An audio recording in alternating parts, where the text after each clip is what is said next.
A historia de Europa ten 4 épocas: a Idade Antiga, a Idade Media, a Idade Moderna e a Idade Contemporánea. Agora ímonos adentrar na Idade Media.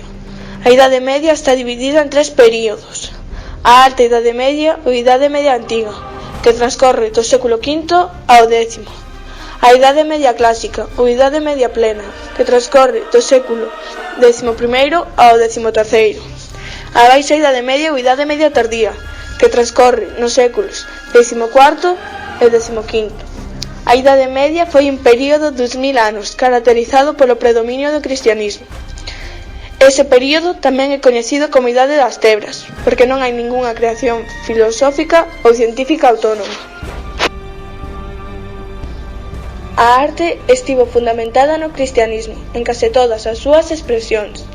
Nesta época, a maioría dos campesiños era analfabeta, co cal as artes visuais eran o principal método para comunicar as ideas religiosas xuntamente cos sermóns.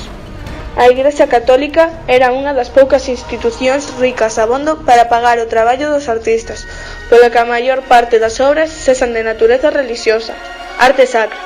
A pintura medieval era sobre todo bidimensional, e as personaxes retratadas eran pintadas maiores ou menores, de acordo coa súa importancia.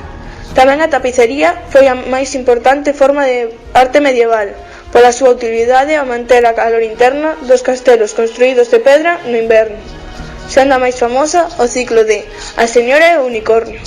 As dúas principais manifestacións arquitectónicas, principalmente relacionadas coa construción de catedrais, foron o estilo románico e máis tarde o gótico. A partir do século V, a filosofía pasa a recibir influencias da cultura xudaica e cristiá. A partir do século IX ficou coñecida como filosófica. Esa filosofía gaña acentos cristiáns, xurdidos da necesidade de responder ás exixencias de fe ensinada pola Igrexa e responsable da unidade de Europa, que comungaba da mesma fe. No inicio da era medieval, a vida cultural concentrouse nos mosteiros. Debido a migracións bárbaras e a caída do Imperio Romano, a Europa occidental do inicio da Idade Media só había poboacións rurais e algunhas tribos. A única institución que non desapareceu foi a Igrexa Católica, que mantén a forza intelectual a través da vida monástica. O home instruído deses séculos era case sempre un grego, polo que se vivía nun ambiente que daba prioridade á fe. Polo 1100 ocorre unha revolución que combinou a cultura coa economía. Comezase a abrir novas escolas ao longo de todo o continente. Sobre o 1200 fundas as primeiras universidades. Comeza un forte movimento de traducción de documentos árabes e gregos. Iso fai que o coñecemento do mundo antigo este disponible aos eruditos europeos. Iso posibilitou un gran progreso en coñecemento como a astronomía, a matemática, a bioloxía e a medicina.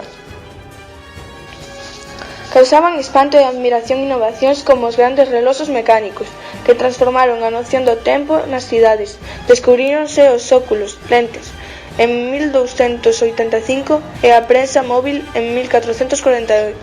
Houbo moitas innovacións na forma de utilizar os medios de produción e os avances nas técnicas de construción aplicadas ao estilo gótico, no sector agrícola e en instrumentos como o compás e máis o astrolabio. As cruzadas entre os séculos XI e XIII permitiron aos europeos entrar en contacto con produtos de Oriente, como poden ser o azucre, o anís, a canela, o azafrán, etc. Eses novos ingredientes posibilitaron o desenvolvemento dos chourizos e das técnicas de preparación de vinagre, mostaza e cereais especiais, e máis adiante serviron para comer.